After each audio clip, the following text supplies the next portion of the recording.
ماركة موية. امزح.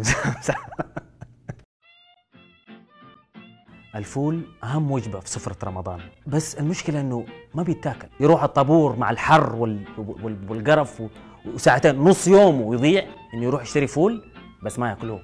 غير مشكلة انه ما بيتاكل، الطابور اللي بيمسكوه عشان يشتروه، يجيك الواحد اخلاقه واصلة اتش،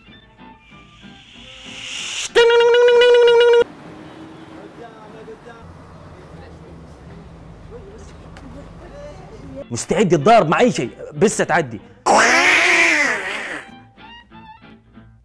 شكلك كل انواع القرف في سر الفول عشان يروح يشتري الفول ده اللي ما حيتاكل، كله كوم ولا غتيت ولا كيع اللي يكون وراه كده لاصق وراك.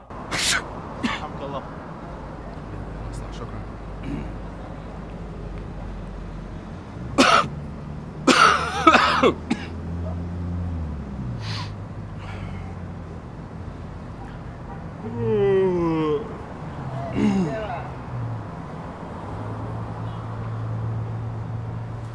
لا يعني ما ياخذ مسافة بينك وبين يجيك لاصق كذا، لاصق هنا فمه هنا.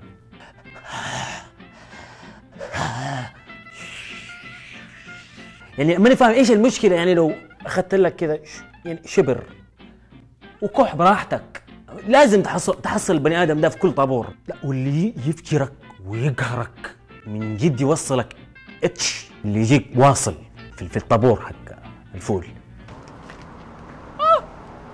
ابو محمد افتكرتني؟ كيف حالك؟ كويس؟ تمام. رمضان كريم حبيبي، كيف رمضان معاك؟ كيف الشغل؟ يعطيك العافيه حبيبي. السلام. يلا حبيبي. ويجي اللي يبغاه الان عنده، ما فول تميز ما ادري، يمكن لو يبغى يشتري مخده يجي في محل الفول، اي شيء يجي لين عنده.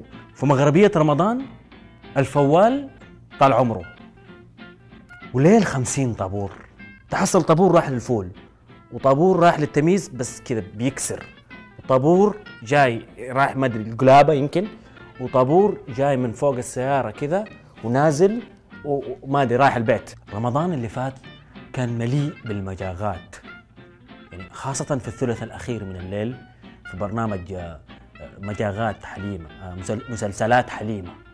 يعني كانت بتطلع واحده اسمها حليمه بتتمجغ شويتين وناس بيتصلوا يتمجغوا معاها وخلص. سبب مشاكل كثيرة وفتن كثيرة وكذا وكل حاجة وكل شيء، وقلنا حليمة خلاص صارت حامل وانتهى البرنامج. لكن لا يا حبيبي، رجعت ببرنامج أمجغ، برنامج اسمه حليمة بارك.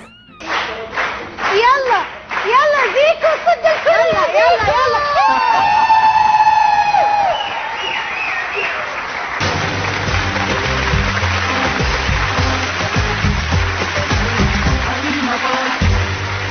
الشعار بوكيمون، ماني فاهم، في نقص في الابداع عندهم، ماني عارف، ما عندهم اي افكار. يعني اوكي حنسوي حليمه بارك وحنسويه زي بوكيمون، ايش الترابط؟ ما انت فاهم.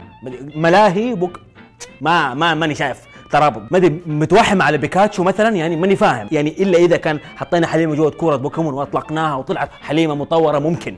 المشكله صارت امجغ من اول. ماشي الحال والله يا مسألة اللي دماغي وجعتني يا حبيبة قلبي. مستحيل انه بني ادم عادي، الا لو كنت مخلوق فضائي ممكن امشيها، او بوكيمون مثلا. نبرة الصوت مزعجة جدا، هاي تون عالية، يعني اتوقع ما عندهم قزاز في البيت، يعني لو نالت ولدها ولا حاجة تعالت ينكسر القزاز كله. فكرة البرنامج ما بتجيب ممثلين كبار وتجلسهم وتخليهم يعيشوا طفولة. احد اشتكاكي؟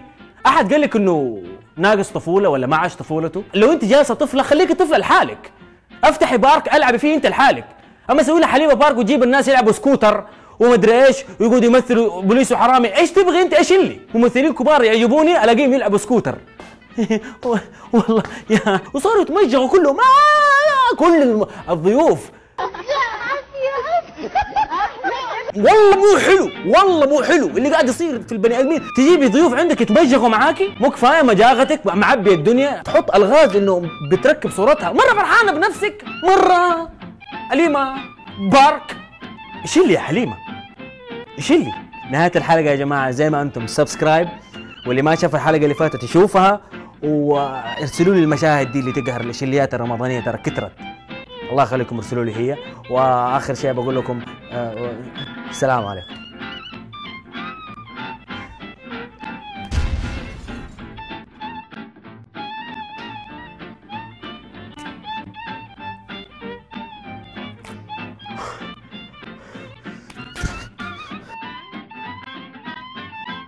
بالله ماني حاجة بعد.